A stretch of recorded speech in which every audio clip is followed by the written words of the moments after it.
distinct pleasure to turn the podium over to the man who needs no introduction on this campus, our double alumnus, member of our national championship winning 1989 and 1991 football teams, and the new head coach of Miami Hurricanes football, Mario Cristobal.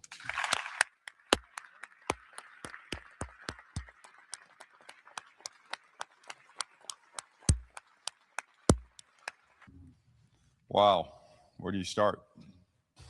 Start by saying that I'm honored and humbled beyond what words can describe. I mean, this is strong, and this hits as hard as it can hit.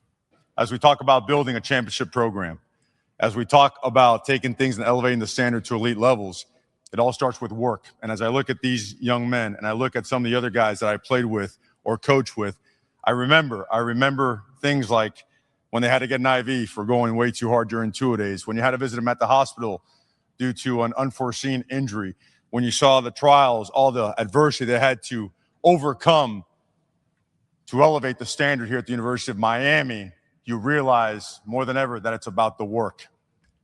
It's about the time invested. Because without that, it's not real. And it's time to go to work. All right. 4 years to the day after being introduced as a head coach at the University of Miami, 4 years in the playoffs, now getting ready to take on Texas A&M. And with all that said, we go right to Mario Cristobal, head coach. Coach, congratulations, man. Good morning, Joe. How are you, brother? I'm doing great. I know you're already zoned in on getting ready for this game, but all right, I know what it was like yesterday as we're getting ready to Dolphins and Jets are getting ready to go, and it's a pregame, and all of a sudden everything switched from NFL football and the Dolphins right over to the Canes getting in. And, a lot of us were surprised, didn't know which way it was going to go. What was yesterday like for you around 12 o'clock? After the announcement, awesome. Leading up to the announcement, we were confident, but, whenever it's not completely in your hands and left to decision makers, there's always some anxiety in there. But you know what, man?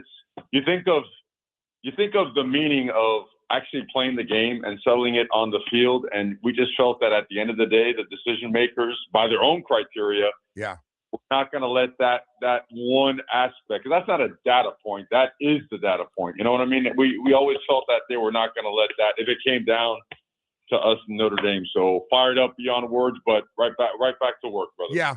Well, there's been so much talk about it was like I thought Notre Dame and Miami are going to play each other. There's been so much talk about who should get in or both should get in or both are going to be out or what's going to happen. So Notre Dame is out, and they're obviously not happy. Alabama gets a third loss in an SEC championship game, but they had a bad loss to Florida State. Everybody seems to forget about early season. 3 losses. What were your thoughts on Notre Dame out and Bama being in? All great teams. That's my first thought. And, again, down the stretch, we felt we did have the advantage because we had the head-to-head and we had the common opponent with Alabama. But, again, man, you watch all these different teams in different parts of the season. They all show they can play elite football, and they all have at some point in time or another have stubbed their toe also. So, no, it's an imperfect, world as it relates to football, but everybody's got an opportunity, and you know how it is, man. You get your chance. I mean, anyone could win it. Yeah. Hey, Mario, I got to go back to when this thing kind of started. And you and I had some interesting conversations about, man, it's patient. You're getting blasted pretty good, and nobody was real patient about letting you get some recruiting classes in and get the transfer portal rolling the way you wanted to upgrade this team and get the players you wanted. And here you are, 4 years into this thing, another 10-2 record, but this time going to the playoffs. It's got to be really rewarding for talking about it. And this was kind of the goal of where you thought it would start to turn around, and here it is. Well, it's always been Miami for me. I mean, come on. I'll never, can never, will never deny. It's always been that. But when you're in the business and you're coaching and, we're out west and we had just, wrapped up I mean, won the conference 2 out of 3 times, finished number 5 in the country the previous year. And then you look at the amount of work that has to be done. That's what you have to weigh, you know, because it's not going to be pretty, especially early. There's going to be some unbelievably painful moments that no one can understand and no one can ever fathom. But I don't care about that. So that's never affected me. It's like not part of the process, like noise and BS. That's not it. It's all about the people. And I always have believed, loved, and trusted the people, the community of everything University of Miami. And as long as we brought in the right people, there was nothing to stop it. And we're progressing. You know, we've reached now another step, but again, there's a lot of work to do and a lot more to accomplish, but it certainly was a rewarding day. Before we get to some other business, because as you know, college football never sleeps. You went from waiting for the playoff games yesterday, the conference championship games. And, oh, by the way, a couple days before you got National Signing Day, which really took a background around the country, but obviously very important. You had a lot of top guys, and what really stood out for me was, man, you really hit the whole country on this recruiting class. Amen. Another top 10 class, number 6 in terms of by player.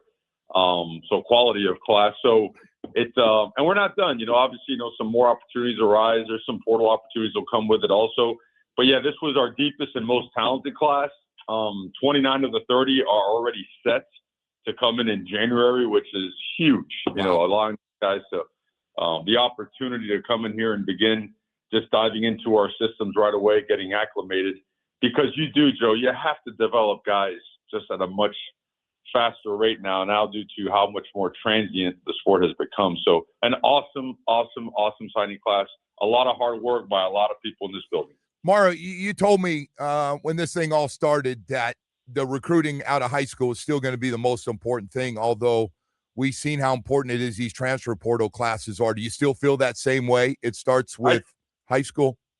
I do. I do, and I believe that now there's so many different ways to supplement your roster. You don't flinch when it comes to finding a way to improve your team with not only talent acquisition, but character acquisition as well, DNA acquisition. So whether it be here, Mongolia, we're going to go wherever it needs to go to find and bring in the best players. Hey, injury-wise, now getting ready for this game coming up here, less than 2 weeks away. Let's start with Keontae Scott, who just had one hell of a season. I know how you feel about him. Close to coming back. What are your thoughts here this morning? He's getting closer. He was running yesterday and looked good. You know, running and playing are, of course, two different animals, but the progress is real. David Blaze doing great. CJ Daniels now looks like he's 100%. He played at about 80 in our last game last week. Obviously, you saw Fletcher back. You saw Mesdor back. OJ Frederic back. So it's we're getting healthier at the right time, and we still have 10, 12 days to get even more healthy. I got to ask you, because this was asked to me. So what happened, in your opinion, over the last 4 weeks, when those games finished, especially that Pittsburgh game, I think everybody, no matter what happened in the middle of the year or all this talk that was going on, everybody said, damn, that looks like a playoff team that's got a chance to go deep into the playoffs. What happened, in your opinion, with the group? We got back from SMU, and we went right to a staff meeting that next day, and it was the entire focus of it. It was what we're going to pour every ounce of energy into just improving every ounce of energy into our players and not allowing it to get negative, right? You're 6-2, you were 2-2 in conference. You have a chance as long as you hit on all cylinders. And when we got with the players, the best meeting ever that we had, I thought, turned things. We took all the clips from the Notre Dame game, Florida State, Florida, USF, all those games, right, to start the season, and put them on a reel and just turned off the lights and just stated to our guys, let's realize who the F we are. Okay, not remember. Remember is going way back in the F. Let's realize who we are and watch. And for 10, 12, 15 minutes, lights off, no audio, no one talking. We just watched, and I think it hit everybody right between the eyes. Wheel was over, turned the lights back on, went to work, and haven't looked back since. Yeah. One thing I think we've all noticed about this team, it's really good in every area for the first time. And I'm not taking away from last year, but you had problems in certain areas of the team. But this one, it's not maybe as strong in certain positions, but I'll tell you what, it doesn't take a backseat too far, and it just looks so stable and so solid in every part of this team, including the kicking game. Certainly, I mean, a lot of work, man, over the last few years on just getting the pieces and trying to build quality depth. But it's more than quality depth. It's legitimate guys that can, take the reins when the guys in front of them take off, or can do it. God forbid there should be an injury, and that's hard in college football, man. You can't pull guys off the waiver wire during the course of the season, right? You have to get them, and then you have to develop them. And they're 18, 19, 20 years old, and we know how that is, man. But you know what? We're very honest, straightforward. We work our butts off. We do everything like we do in our own household, which is not easy. Holy crap, it's not easy, but we emphasize the right things. We get after it. We hold people accountable, but it starts with holding ourselves accountable. And I think when you set the pace like that, I think everything else falls in line. All right, going to Texas A&M and getting ready to play against one of the better dual threat quarterbacks in the game, and Marcel Reed, who's had a great year, put up some throwing numbers like Carson Beck, but he can also really take off and go. You faced a couple of those kind of guys this year. You face a lot of them actually in the ACC. What's your thoughts on him? I think he's a different level player, total Heisman Trophy candidate at the highest level. He can do it all. He can sling it around. He could hit you with the intermediate game, the quick game, but launch it downfield. Very accurate, extremely athletic, extending plays, improvising. He's got an awesome offensive line. They beat people up front. That's a big part of their success, and they do that on both sides of the line of scrimmage. They're top 10, 15, 20 in just about every offense and defensive category, and they're really explosive. That's one thing. When you watch film on teams, you always want to see, what's their explosive factor, right? Do they have the capability of changing games in one play? And they have guys at several positions that can do so, starting with him, but Concepcion, of course, right? Mario Craver, Cassius Howell. I mean, they lead the country in sacks per game. They're just disruptive and explosive in all facets and on special teams as well. So an awesome opportunity for our football program. Yeah, Coach, I appreciate you coming on this morning, man. This been great. It's great. It's great for the program. This is obviously the goal is to get to these playoffs and get one of those 12 spots and to finally get there. And it's nice to know that a big win early in the season against Notre Dame really made a big difference. So congratulations, and we'll be talking to you soon. Thank you.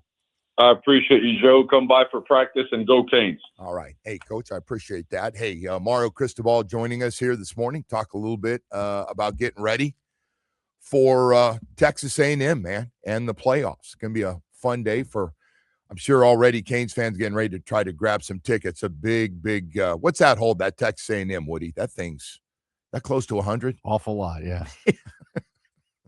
Awful lot. Welcome. That's a big one. That's a big one. Yeah, no, they shut it down there. There's no question. Hey, we got to go to break here. Man, we got a lot of stuff. We got a lot of winning going on. And congratulations to the Canes. Congratulations to Inter Miami. And, of course, the Miami Dolphins get their 4th straight win. So we got a lot of stuff to get to.